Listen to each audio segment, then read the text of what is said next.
नमस्ते फ्रेंड्स, मेरा नाम लक्ष्मीकांत और मैं एक एनजीओ कंसल्टेंट हूँ और मैं एनजीओज़ को बहुत सारी सर्विसेज प्रोवाइड करता हूँ।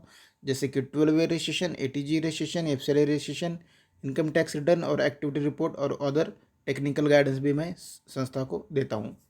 और बहुत सारे मैंने एक्सपीरियंस किया है कि बहुत सारे संस्था के जो भी संचालक रहते हैं, यानी office bearers, trustees, board of directors, उनका एक ही रोना रहता है कि सर हमारी संस्था आगे नहीं जा रही है, ग्रो नहीं हो रही है, तो हमें क्या करना चाहिए। तो देखिए सर, मैं पहले तो आपको रिक्वेस्ट करता हूँ कि आप ये रोना छोड़ दीजिए कि हमारी संस्था नहीं है, हमारी संस्था छोटी है। ओके। और क्योंकि बहुत सारे लोग एक ही, देखिए मैं आपको बताता हूँ क्लियर बात। लोगों को क्या लगता है कि मैं 5,000 डालूंगा, आज संस्था बनाऊंगा तो मुझे लाखों का डोनेशन मिलेगा। इस गलत फहमी में रहते हैं, तो ये गलत फहमी पहले तो आप बाजू में कीजिए आप।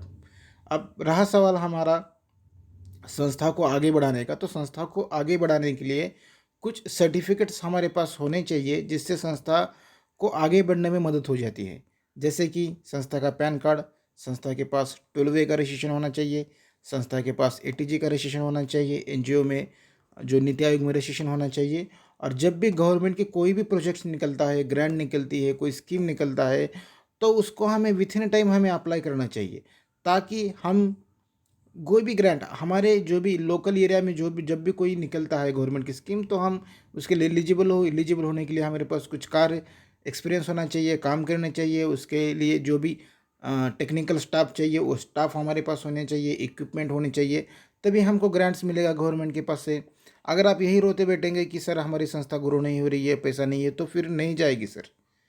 पहले कुछ ना कुछ जेब से डाल के आपको ग्रो करनी पड़ेगी। कुछ ना कुछ नेसेसरी इक्विपमेंट्स, मैंडेटरी इक्विपमेंट्स आपके पास होने चाहिए। प्रोफाइल तगड़ा करना चाहिए, बायोडाटा जो रहता है संस्था का वो अच्छा चाहिए, तभी आपको मिलेगा। जब भी गवर्नमेंट के पास कोई भी ग्रांट निकलता है तो वो संस्था को कम से कम 2 या 3 साल पुरानी संस्था चाहिए, तभी गवर्नमेंट से ग्रांट मिलता है। ओके। तो मैं आज इस वीडियो में बताऊंगा कि जब भी आप संस्था का ऑडिट करते हैं तो कहाँ पे गलती करते हैं।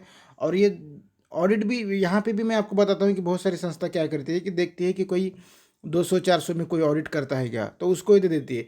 लेकिन ये नहीं सोचती कि आज अगर आप 200-400 को देखेंगे तो आगे आने वाले लाखों का आप नुकसान कर रहे हैं 200-400 के चक्कर में। और ये कैसे कर रहे हैं वो भी मैं आपको इस वीडियो में बताऊंगा। ओके। तो देखिए, पहला तो हमारा क्या है कि फ्रेंड्स, कि जब भी कोई भी संस्था बनाते हैं तो हमारा कर्तव्य है कि हमारे पास बैंक अकाउंट होना चाहिए संस्था के नाम पे। Okay friends. अगर बैंक अकाउंट नहीं है तो आगे फ्यूचर में आपको प्रॉब्लम आएगी। कहाँ पे आएगी वो भी मैं बताऊंगा आपको। देखिए, जब हम संस्था बनाते हैं तो हमारे मन में ये रहता नहीं कि हमें 12A के लिए अप्लाई करना है या फिर एटीजी के लिए अप्लाई करना है। ये हमें एक तो मालूम नहीं रहता है कैसा होता है रजिस्ट्रेशन, या फिर हम उस टाइम पे उतना सोचा हुआ नहीं रहता है। तो हम क्या करते हैं, किसी भी के 100-200 रुपये देते हैं, 400 देते हैं, ऑडिट करवाते हैं। जब ऑडिट करवाते हैं हम तो क्या करते हैं, सारी इन्फॉर्मेशन फेक रहती है। और ये आपको खुद भी मालूम है कि सारी इन्फॉर्मेशन फेक है।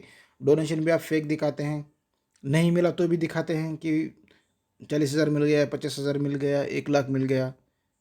ओके। ये तो डोनेशन भी फेक हो गई। बाद में खर्चे भी आप फेक दिखाते हैं कि लाख रुपए डोनेशन मिल गया, उससे हमने एजुकेशन के ऊपर इतना काम किया, सोशल के ऊपर इतना काम किया, जो भी एडमिनिस्ट्रेटिव एक्सपेंसेस है जैसे सैलरी है, ट्रैवलिंग है, पेट्रोल है, स्टेशनरी है, इसके ऊपर इतना खर्चा किया। और इसके वजह से क्या होता है, जो भी आप डमी फेक दिखाते हैं, प्रॉफिट भी नीचे कुछ बचा हुआ बचता है, नहीं तो फिर जीरो दिखाते हैं। और फिर आप ऑडिट रिपोर्ट सबमिट करते हैं या फिर ऑडिट करवा के लेते हैं। जब 1-2-3 साल होते हैं या फिर होते हैं तो आगे आपकी आंखें खुल जाती है और आपको याद आता है कि कोई 12A एटीजी जैसा एक सर्टिफिकेट भी रहता है और उसके लिए हमें रजिस्ट्रेशन करना है। अब होता क्या है फ्रेंड्स, जब आप 12A रजिस्ट्रेशन के लिए जाते हैं, ओके, या फिर एफसी रजिस्ट्रेशन के लिए जाते हैं, तो वहाँ पे बिल्स वाउचर आपके पास होने चाहिए। जो भी आपने खर्चे दिखाए हैं उनके बिल्स वाउचर आपके पास होने चाहिए। अभी आपके पास है ही नहीं, या आपको भी मालूम है क्योंकि आपने खर्चे डमी दिखाए हैं। उसके साथ साथ ही फ्रेंड्स, आपके पास डोनेशन की रिसिप्ट भी होनी चाहिए। जो आपने डोनेशन दिखाई है ऑडिट रिपोर्ट में, वो कहाँ से होगा डोनेशन रिसिप्ट, क्योंकि आपने भी वो फेक दिखाई है या फिर बड़ा चढ़ा के दिखाई है। 10,000 मिला तो 50 दिखाया है, 50,000 मिला तो 1.5-2 लाख दिखाया है, तो वहाँ पे भी आप फंसते हैं। बहुत सारी संस्था तो ऐसी देखी है कि उन लोगों ने डोनेशन रिसिप्ट छपवाया भी नहीं है, उनके पास है ही नहीं डोनेशन रिसिप्ट बुक। और वहाँ पे तो टोल वेटेज जब हम रजिस्ट्रेशन के लिए अप्लाई करते हैं तो वो टाइम पे हमें देना पड़ता है, तो कहाँ से देंगे। तब जाके नींद खुलती है 2-3 साल के बाद, 4 साल के बाद। जब हम अप्लाई करते हैं तो वहाँ पे बैंक स्टेटमेंट मांगते हैं पुराना। हमने बैंक अकाउंट भी नहीं खोला हुआ रहता है, तब जाके नींद खुलती है कि सर हमारे पास बैंक अकाउंट नहीं है। तो इनकम टैक्स वाले बोलते हैं भाई आपके ऑडिट रिपोर्ट में तो इतना डोनेशन दिख रहा है, 50,000, लाख, 1.5 लाख, 2 लाख, तो आपने बैंक अकाउंट क्यों नहीं खोला? फिर आपकी नींद खुलती है कि सर हमें मालूम ही नहीं था, हमने किसी ने बताया ही नहीं। ओके फ्रेंड्स, तो यहीं पे इसी छोटी मोटी जो आप 200-400 रुपये बचाने के चक्कर में कुछ तो ऑडिट रिपोर्ट बनवाते हैं और फिर आपको आगे 1280 रजिस्ट्रेशन नहीं मिलता है आपको। इसी चक्कर में 200-400 बचाने के चक्कर में आप गंवाते हैं, ये रजिस्ट्रेशन नहीं मिलता है और आपके पास 1280 रजिस्ट्रेशन नहीं है तो आपको डोनेशन भी कोई मिलता नहीं गवर्नमेंट से या फिर जो भी लोकल है वहाँ से, मिलने के चांसेस कम रहते हैं। सीधा सीधा मैं यही कहना चाहता हूँ कि आपके पास अगर 1280 रजिस्ट्रेशन नहीं है तो ग्रांट्स या फिर डोनेशन मिलने के चांसेस कम रहते हैं। मिला तो आपका नसीब है, नहीं मिला तो भी आपका नसीब है। ओके, बाद में आता है एफसीआई रजिस्ट्रेशन। अगर आपको फॉरेन से डोनेशन लेना है तो आपके पास एफसीआई का रजिस्ट्रेशन होना मैंडेटरी है। और एफसीआई का रजिस्ट्रेशन कब मिलता है? जब आपने पिछले 3 सालों में 15 लाख से ऊपर अगर खर्चा किया तो आपको मिलता है। वो भी खर्चा ऑब्जेक्ट के ऊपर होना चाहिए। ऑब्जेक्ट, जो भी संस्था का जो भी ऑब्जेक्ट है उसके ऊपर खर्चा होना चाहिए, तभी आपको एफसीआई का रजिस्ट्रेशन मिलता है।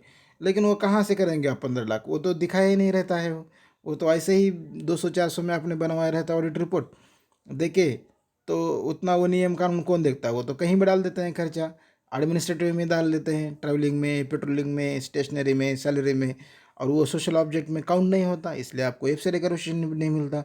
और एफसीआई का रजिस्ट्रेशन नहीं मिलता तो वहाँ पे भी आपको लाखों का नुकसान होता है डोनेशन का।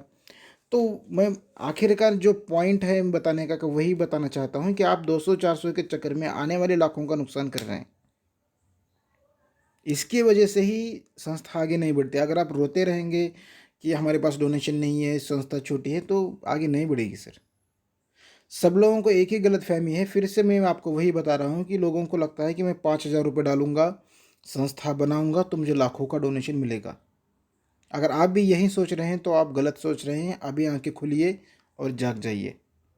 अगर 5,000 रुपये डाल के अगर संस्था लाखों का डोनेशन मिल जाता ना संस्था बना के, तो हर कोई 5,000 रुपये डाल के संस्था बना के लाखों का डोनेशन लेके आराम से घूम लेता। ओके, मुझे भी आप जाने दीजिए, आप मैं ज़्यादा बोलूँगा तो आपको गुस्सा आएगा फ्रेंड्स। ओके, और बाद में कहाँ जहाँ चक्कर होते मैं आपको बताता हूँ। बहुत बार क्या होता है कि संस्था को मानो छोटा मोटा डोनेशन मिल भी जाता है तो सामने वाले को डोनेशन रिसिप्ट देते नहीं, उनके इन्फॉर्मेशन मेंटेन नहीं करते। एज पर द डिपार्टमेंट, यानी जो भी संस्था का नियम है उसके अनुसार आपके पास डोनर की इन्फॉर्मेशन होनी चाहिए। जब आप 1280 के लिए अप्लाई करते हैं तो वहाँ पे डोनर की इन्फॉर्मेशन मांगते हैं वो लोग। अगर आप देते नहीं हैं तो फिर डाउट क्रिएट होता है कि आपने, इसका मतलब यही कि आपने बुक्स ऑफ अकाउंट मेंटेन नहीं किया है, इन्फॉर्मेशन आपने मेंटेन नहीं की है, तो आपको हम क्यों दे? ओके, और बहुत बार ये भी देखा है कि मैंने क्या करते हैं, इनकम टैक्स रिटर्न भरना है बोल के भरते हैं, वो भी 100-200 वाला ढूंढते हैं, कोई भर के देता है क्या? तो आपको भी पता नहीं चलता कि उसने इनकम टैक्स रिटर्न में क्या इन्फॉर्मेशन डाली है। आप खाली देखते हैं कि वो 100 रुपये ले रहा है ना, दे दो उसको। वो 200 रुपये दे रहा है ना, ले रहा है ना, भरने क्या, हाँ, दे दो उसको। लेकिन आप ये सोचते नहीं कि जो सामने वाला जो 200 रुपये में आपको इनकम टैक्स रिटर्न भर के दे रहा है वो अंदर इन्फॉर्मेशन क्या डाल रहा है? आपने कभी देखा है? आपको कभी मालूम है? और यही 200 रुपये बचाने के चक्कर में जब आपको कभी नोटिस आ जाती है या फिर गलत इन्फॉर्मेशन जाती है, तो जब आप 1280 के लिए अप्लाई करते हैं तो उस टाइम आपकी आंखें खुलती है, अभी आंखें नहीं खुलती। तब आपको समझ में आएगा कि 200 रुपये के चक्कर में आपने कितना बड़ा नुकसान कर दिया आगे फ्यूचर में। ओके, तो बताने का वही रात है। देखिए फ्रेंड्स, और आगे भी मैं आपको बताता हूँ, जैसे गवर्नमेंट से अगर कोई भी ग्रांट्स लेनी है तो आपके पास प्रॉपर डॉक्यूमेंट्स, प्रॉपर सर्टिफिकेट होने चाहिए अगर गवर्नमेंट से ग्रांट लेनी है तो। ओके, ये भी मैं इसको आगे एक वीडियो बनाने वाला हूँ कि गवर्नमेंट से ग्रांट्स कैसे ले, उसके लिए प्रोफाइल कैसे बनाएं, उसके लिए एक्टिविटी रिपोर्ट कैसे बनाएं।